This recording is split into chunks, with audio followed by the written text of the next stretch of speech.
This video is part of the process mining use case series, where we'll focus on different techniques to identify process inefficiencies, non-conformant activities, and improvement opportunities.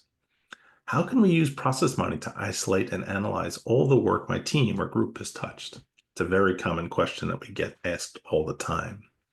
The traditional reporting and analytics on the ServiceNow platform allows you to look at the current state of a record. So you can report on how much work is currently assigned to your group, or once the work is finished, you can isolate all of the work that your group has closed. But getting a complete picture of all the work your group has touched at some point isn't always easy. Process mining can help generate that complete picture of all the work your group has touched, and this helps us get an understanding of which groups are consistently transferring work to our group and where we are transferring work to. Are there ping pong situations where we are sending work back to the source, a good indication of training opportunities or potentially knowledge article updates? Are there routing issues where work that should be assigned to our team isn't getting to us directly? Is there a case to be made for staffing adjustments based on overall touch points rather than just closed work? These are just some of the questions that process mining can help us answer if we isolate the data to all the work our group has touched. Let's quickly take a look at how to use process mining to do this type of analysis, as well as how to configure the project. In this case, we've chosen to isolate all the work that has some point in its lifecycle been assigned to the CX Support Service Desk Level 1 group. We've isolated 4,100 incidents that at some point in their life have been assigned to this CX Support Desk Level 1. We can get some initial insights on the summary and insights page and the generated improvement opportunities.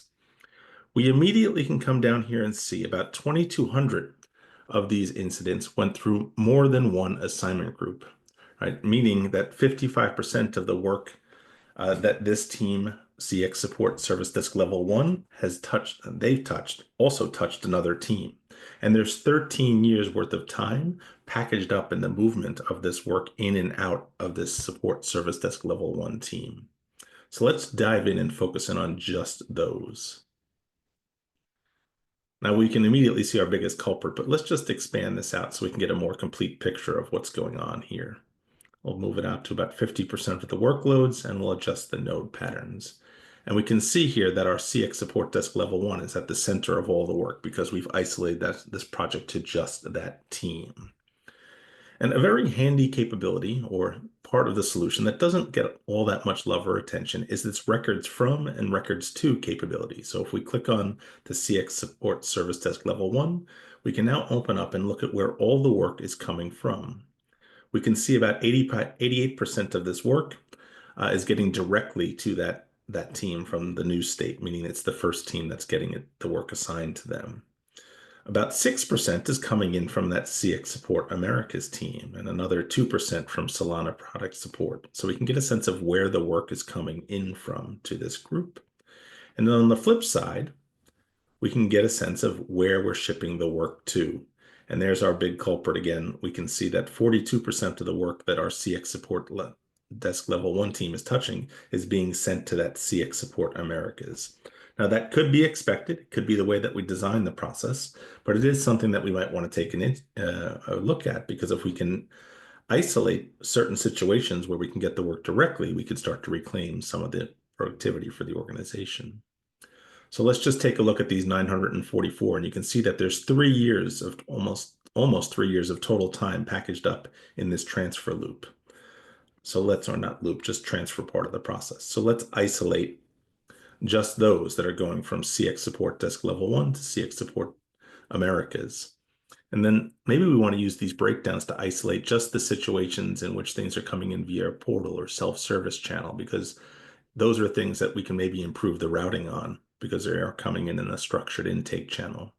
And now that we've narrowed it down to these, what can we do next? Well, we can start doing things like getting to the records themselves, running some work notes analysis on the work notes around these transfers, or doing some cluster analysis on the short descriptions. And we can see that a large percentage of these are having to do with just printers and connections to the computer. So if it's a printer connection thing, we know the location of the person on the platform. It's coming in via structured intake. Maybe we can get that work directly to the right second level team and save some of this time. In this case, 2 years of time. for some of these. So just an example of how you can start to use the records to and records from to analyze the data. Now, in addition to this, another way to look at this data is with the star diagram view of the platform analytics dashboard visualization for process mining. I don't know if you remember this, but just in case you weren't aware, we can embed dashboards in our process mining projects, even if they only contain one visualization. So this star diagram view allows us to put our group at the center and focus in on all the incoming and outgoing work. So what we can do here now, we've got our CX support service desk level 1 group at the center. And we can narrow this down. Maybe just let's narrow it down to reduce the connections to about 45 or 50% here, just to see our high volume transfers. And then we can focus in on just the incoming work. So we'll narrow it down to just incoming work.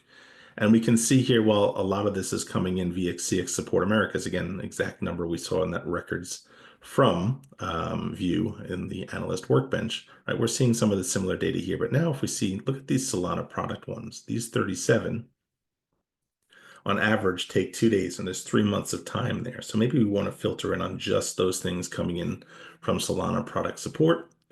Then we can swap the view to, let's say, hey, these things coming in from Solana product support, where are we shipping them to? And it looks like there's a certain chunk of them that are going directly back to that Solana product support team. Or maybe not directly back, because there's 2 years of time and four on average, or 2 days of time on average in 4 weeks. So now we can focus in on these, view the records, and it looks like it's a bunch of email access, email updates, changing email addresses. These are all things that probably should stay with that level 1 team, or that Solana product support team, or come directly to us. I don't know why they're touching them first. So this is just an example of how we can start using the star diagram to kind of put our group at the center of attention and look at all the incoming and outgoing work. It's just something we could add to a process mining project. Now, the key piece is, how do we create our projects just to isolate the data that our group, has touched? So let's look at how we do that now. So we'll come here, we'll create a new project. And we'll call this use case series, just my group's work. And we'll pick our table. In this case, we're going to use incident, and we'll create the project. The first thing we're going to do is add our filter conditions. Now, this is going to be a little bit of a different approach. We're going to make this a 2-step process. The first thing we're going to do is we're going to add our traditional filter of active as false to focus in on just the closed work. You would also add things like time periods and channels and other filters, but what you're not going to add here yet is an assignment group filter. We're going to come back to that. So we'll hit save. And then we'll go to our activities. And this is going to be very specific for those not familiar. Activities are the things that we're looking at changing over time about the records that we're going to add to our process map. For this use case, we're going to apply both a state activity as well as an assignment group activity. I'm going to come in here. I'm going to find my state field. I'm going to add it, but I'm only going to add specific state field values in this case. So I'll come to my list of values. I only want the new and the resolved states to appear on my map.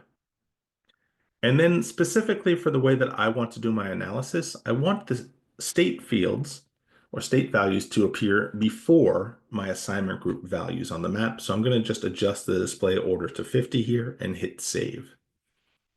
And now I'm going to add my assignment group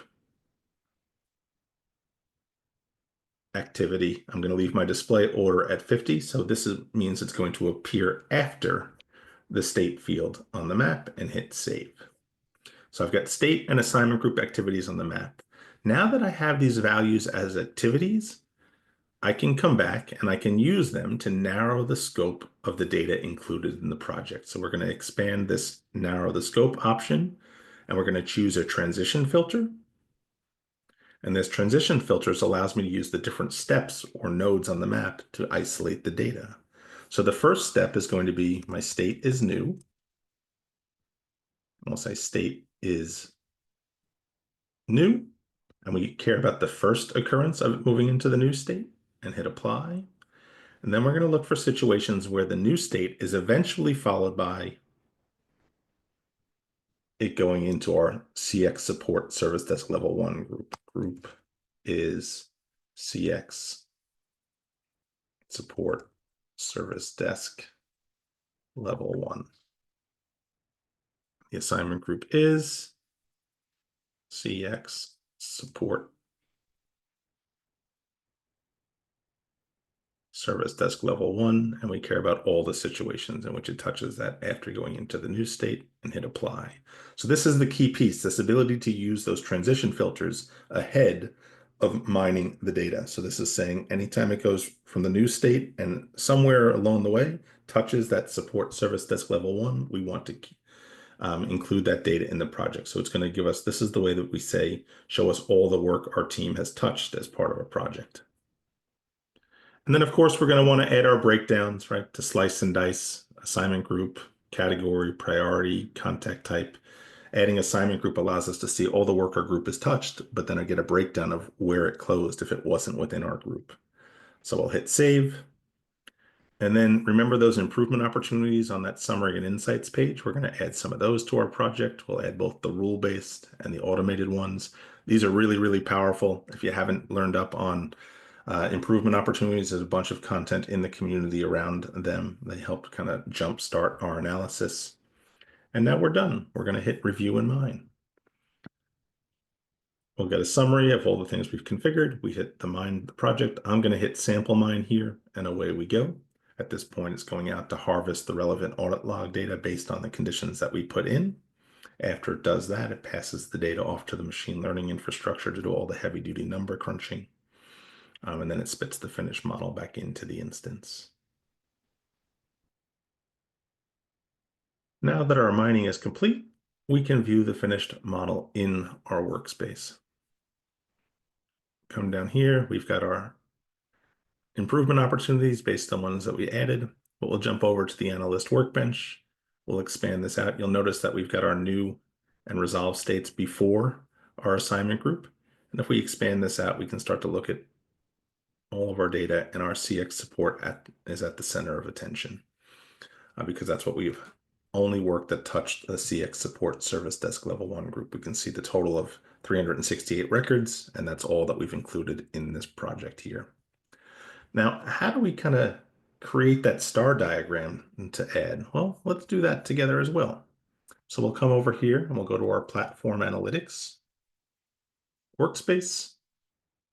We'll create a new dashboard. We'll call this one use case series star diagram. We'll say create new dashboard. And we'll add a new element. You should have your process mining map as a visualization element for you. We'll resize this. And we'll choose the project that we just created. Use case series, just my group's work. We'll get a little notification. Oh, actually, we have to choose the type of diagram. So you'll see the first one is the steps, but if we choose our star graph, we get our little notification that it's not completely configured because we need to say which group do we want to put at the center of that. Well, we want it to be our CX support service desk level 1 group. And there we go. And we can save this and exit editing mode. And then if we wanted to add that back to our project, we could just come back to our process mining workspace. And we can come in here and edit our project. And once we get to our edit our project, on the first set objective screen, you see you've got the ability to add a KPI dashboard. Well, let's just go add our use case series star diagram dashboard that we created. We can say save and next. And then if you were to go refresh the screen with our project on it, and we went to our KPI dashboard screen,